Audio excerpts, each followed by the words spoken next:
Welcome back to Digi Bros, everybody. What's up? Oh, I forgot to Victor's use still my fighting this papers.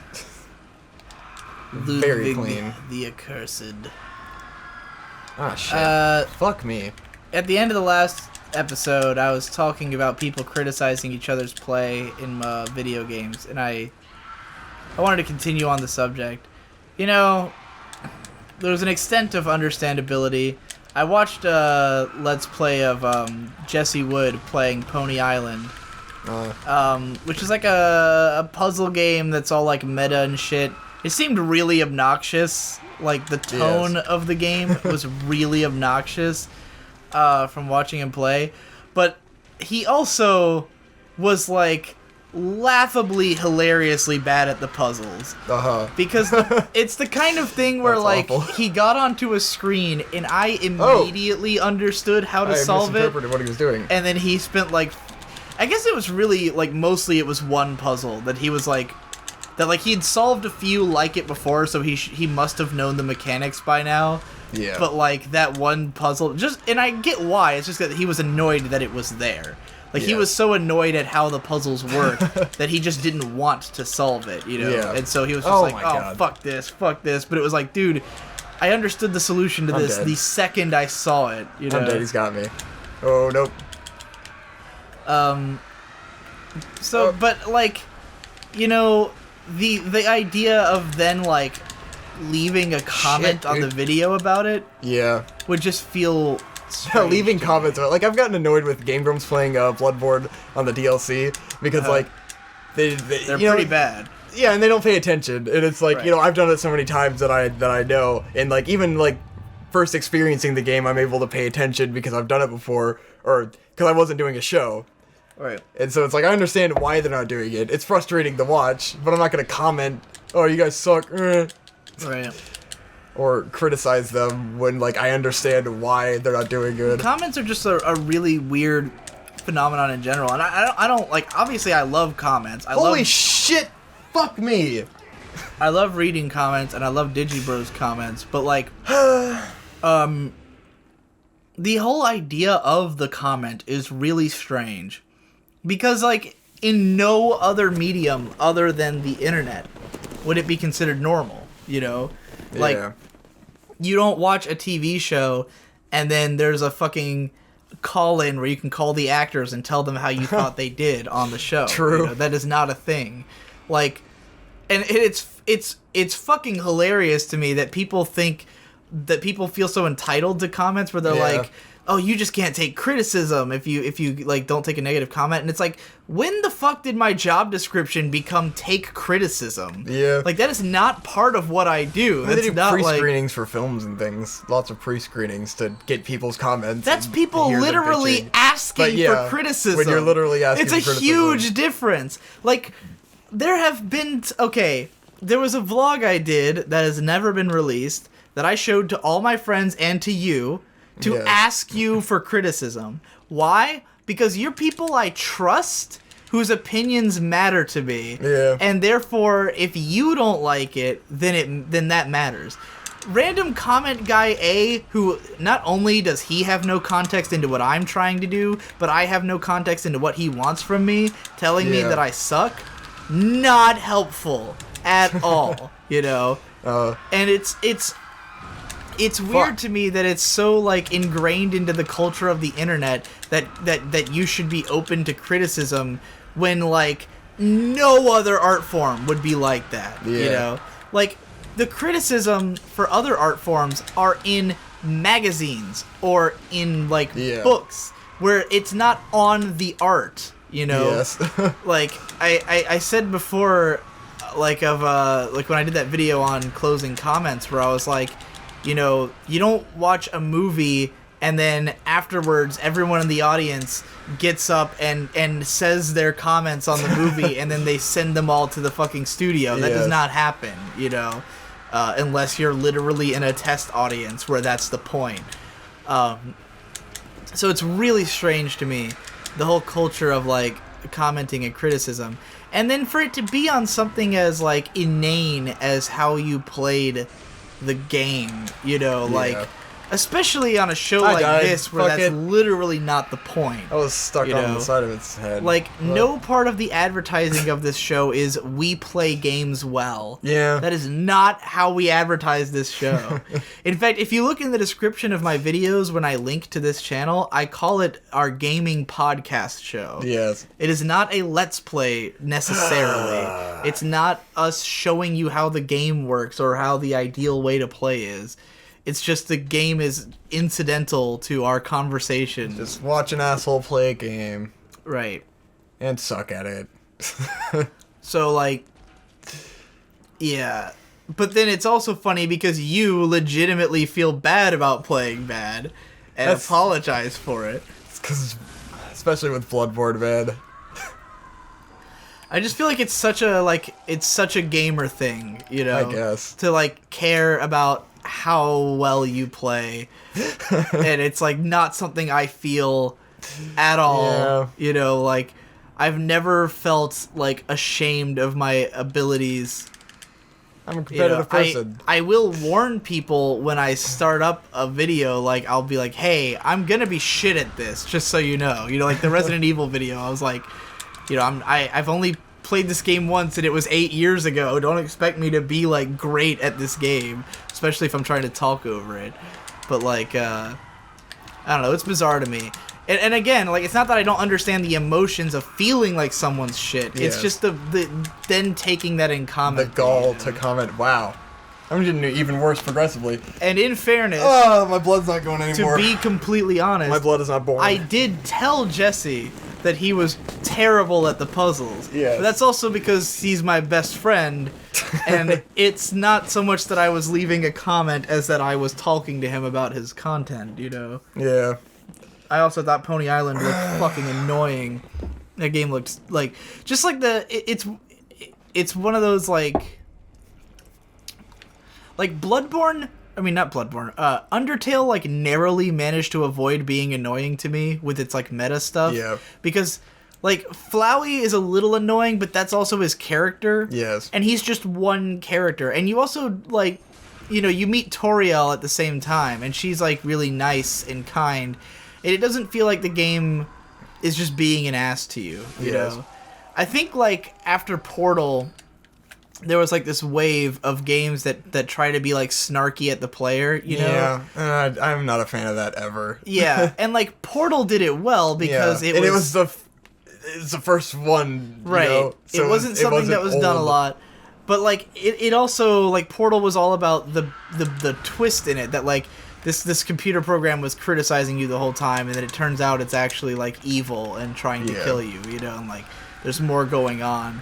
And then every fucking game tried to copy it, but, like, it just comes off as being an asshole to me, you know? It's just like you're trying to say, look how cool and smart I am, you know, and yeah, you're the gamer, I'm fucking with you, you know? Why am I doing this? Like,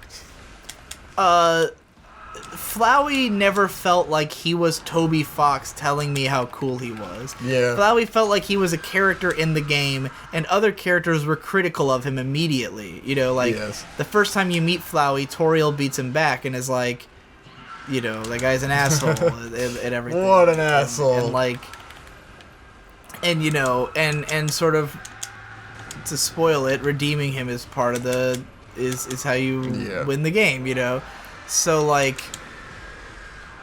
yeah, it wasn't annoying, but it Undertale often got close because it's so, like, meta about shit that, like, it's a stretch to make sense. Like the way that anime and tsundere and everything is worked into the game, where it's just like some of the cultural stuff, kind of like the whole character of the Weeble girl or Alphys. Yeah. Like, that stuff started to get on my nerves a little bit, because it was like, you're so pandering to the audience you're appealing to. I actually liked it more once Alphys was around, because there was a narrative explanation for why they had anime, where it was like, it was something that had, like, fallen down from... it was very on the fence, where it was like, I was annoyed with how pandering it felt, but then like I did enjoy it, so it didn't matter. That's what I mean, though. It was borderline, but overall, Undertale has a lot going for it to make. And that's one of the things that annoys me about the game too. It's like even though I care about all the characters, I do feel a little manipulated. Yeah. Like because literally your entire experience with each character in this game is just let's see how cool they are, and then they're gone. And, yeah, I think we talked about that before, but like, yeah, that was the. They introduce a character to make you like them so that you could be a friend. You know, there's a genre. I don't know if that's wrong or. There's a genre of media that I seem to have a bigger problem with than most people, and maybe you'd be with me on this. But like, I hate cry porn, as I like to call it. Anytime that something like that I can feel that I'm being buttered up to feel something. And Undertale does that at times. Yeah. Undertale really does it the whole time because, like you said, all the characters are instantly cool, and like you just meet them and they're really cool and funny and clever, and then you form like a very quick attachment with them, and then it pours on the waterworks and drama. And again, Undertale has a lot going for it, so I'm not like I don't dislike the game. It's not a reason to dislike it. It's just a criticism of it. But like. It's a big part of why I can't stand like melodramas. Like I can't stand anything that I feel like its ultimate goal is to make me cry. Yes. Even if it succeeds, if its goal was to make me cry, then I'm just like, you know, like I would rather that I'm crying as a result of like what I'm thinking about, you know? Yeah. I like media that makes me cry not because of what's happening on screen per se, but because of what it means. Like what is indicated by what's happening on screen, you know? Yes. Like when I cry in K-On!, it's not just because the scenes are emotional, though they are. They are done in a very heightened, emotional, manipulative way. Yeah. But there's a lot of build-up to get to those heightened emotions, you know? Right, and like... Like, it's not right off the bat emotional. Like, you don't expect that from K-On! But it makes, like... Those scenes are emotional because of, like, what they mean, like, even for you. Like, you're thinking about what you've been through and what what this means for you. Because it's a show about sort of realizing that you're at the end of your childhood, and that, you know, that this is the last time that you're gonna experience this moment in time with your friends, and like, you know, and getting to experience something so it's like because episode 20 of season 2, the whole episode is about experiencing one of the best moments of your life while simultaneously realizing that it's never happening again. Yeah. You know? Getting progressively worse at this game. Sometimes I feel like the boss gets tougher the more you fight it. The more your morale is crushed into the dirt. This is almost good. It's doing good the first few times. Do you want to go like do a different boss or something? I feel like that's like I thought about doing that, but then like I'm gonna have to come back and fight this. We've done that several times now of not fighting a boss. Yeah. One more try and then we'll go fight a different boss. I got 2 beast blood pellets. What the fuck? How far? I'll do it for real. Oh, you still got like 5 minutes before we're at 20 minutes for this episode. Oh, got me. But yeah, I don't. It's not that I don't like being emotionally manipulated, because all art is emotionally manipulative if it getting your, you know, any emotions out of you. But like, it's if I can see the hand of the creator, like, you know, drawing it out, pulling your heartstrings. Right. This is what I always like. My example that I use always, even though like at this point I'm getting tired of using it, but is Clannad, because it's my go-to. Yes. Because Clannad makes me cry. It does make me cry, but I don't give a fuck about anything that happens in it. You know, like I've cried at the whole Fuka scene just because the way that it's directed is like. The music swells up and there's a huge explosion of color and everyone starts crying and it's this big emotional festa, and yet I don't actually remember why any of it happened. I've watched it, like, I've probably watched the Fuka arc 3 times and I could not tell you why I cried at that, like what was going on in that scene. I think it was that her sister was getting married. Because Fuka was a ghost, and like they didn't realize that at first, and she doesn't know that she's dead. But then she realizes that she's dead, and she was like waiting for her sister's wedding. But I feel like the wedding was at the school or something retarded. I don't remember. And then like Fuka goes on to the afterlife after her sister gets married. I think that's what happens. Yeah. But it's like all very vague in my memory, in spite of having seen it multiple times.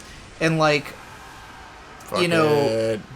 Fuck it, man. It's like there's so many people who say like who equate I cried with it was good. Yeah. And I'm like, making me cry doesn't impress me that much because I know how to do it. I know how to make someone cry. I know how to make someone feel emotional, you know? That's my biggest problem with Nerd Writer's videos. You sub him. If you watched enough of his shit, you know how he always... all of his stuff. But you yeah, know how it he always goes for ends that, on the fucking dramatic, poignant, yes. you know, the... he always ends on like the... But then what if it was... none at all. It always, and sometimes it's not even like that dramatic of a right, of a and then it's thought, hilarious you know? because he'll do the big dramatic poignant stop, and then the dramatic music kicks in, and then he's, hey guys, thanks again for watching my video. Oh, you know, support my Patreon. It's just like, why'd you even bother with motherfucker with the drama if you were just gonna follow it up with you know, hey guys, give the me Patreon money. video thing. Hey guys. I mean, I love Nerd Writer, and I think his videos are great, but, like, the drama of it is, like, too much, you know? It's, like, it just feels like he's trying to make it, but it totally works. Yeah. That dude's, not only does he have a fuckload of subscribers now, he's, I didn't even know. I didn't know he got so big. When I discovered him, he was at, like, 50K, and I was at, like, 50K, and now he's at, like, close to 200,000 or something, or I think he might be at 160,000, something like that. He's got more than me, and he's got, like, he makes, like almost $2,000 a video on Patreon. Jesus. Because what people pay for on Patreon, I've said this before, it's not about the size of your audience, it's about how much you impress them. Yes. You know? And Nerd Writer's videos impress people because they're emotional feeling. Yes. Because they're very manipulative. Hashtag prepare to cry. Yeah. And the thing is, like, Nerd Writer, you know, he comes off as such a, like, you know, sincere and genuine guy in his videos, but I know that he's doing the manipulating on purpose, you know, like, he is making the videos in such a way that it's going to manipulate your emotions and make you impressed. And here's something that I learned from him, right? It's a little trick. I haven't really been using it because I'm impatient as fuck. But, like, he always marks his videos for patrons a whole day after he posts them up on YouTube. I see. And the thing is, and I've been doing Patreon for over 2 years, so I know the trends. Almost every time I make a video, I gain a couple of patrons, like 1 or 2 patrons after a video comes out. So, if I don't actually mark the video for patronage until the next day, then I make money. those 2 guys money, you know. Now, mind he's you, a sneaky guy, isn't he? Now, mind you, most people have a limit on their pledge anyways. So if those people only are pledging you for 1 or 2 videos a month, then it won't make a difference if it's on this video or the next one. But yeah, you almost always gain a patron or 2 right after a video. And so I was... Fuck you, dude! I mean, fuck you, Ludwig! It's possible that that's not why he does it, but, like, I can't help but notice that he, like, you know, because I'm a patron of his, and, like, I always see it, like, a day later, and I'm like, you sneaky fuck, like, that has to be why you're doing that, you know? So, yeah, he's, you know, he knows what's up. He knows what he's doing. This is fucking tense. You have no vials. Oh, shit. Wait, this is it. No, shit! Oh, fuck. I don't think that was a full stagger. Get that nigger. Get him! Get him! Get him! Get him, boys! Get him, boys! Yes! Get him, boys! Oh, my heart rate! Woo! This is the greatest fucking game ever. Yes! Yeah, I like the dude who light the lamp. When you beat that one boss and you said your heart was like, let me dude, put my heart up to the mic. It's racing. I wonder if I can do that now. I doubt it. But that guy was like, I don't need you to put your heart up to the mic. I can feel it, my own heart racing from watching it. Get your fucking chest up. I was trying to see if it would hear my heartbeat. It probably sounded like Oh god, I spit all over myself. Oh, this is cool though. Yeah. What is that, his head? Oh god, he's alive. Have you seen the thread of light? So fucking cool. Is he gonna, like, still be alive, or do you just talk to him once and he dies? No, he'll be alive. Oh my god. He's very well spoken for a dying horse head. It's awesome. So fucking cool. And then he starts manically neighing. This is actually just Jesse Wood. This is just drowning in horseshoes. Next time on Digi Bros. Horseman head.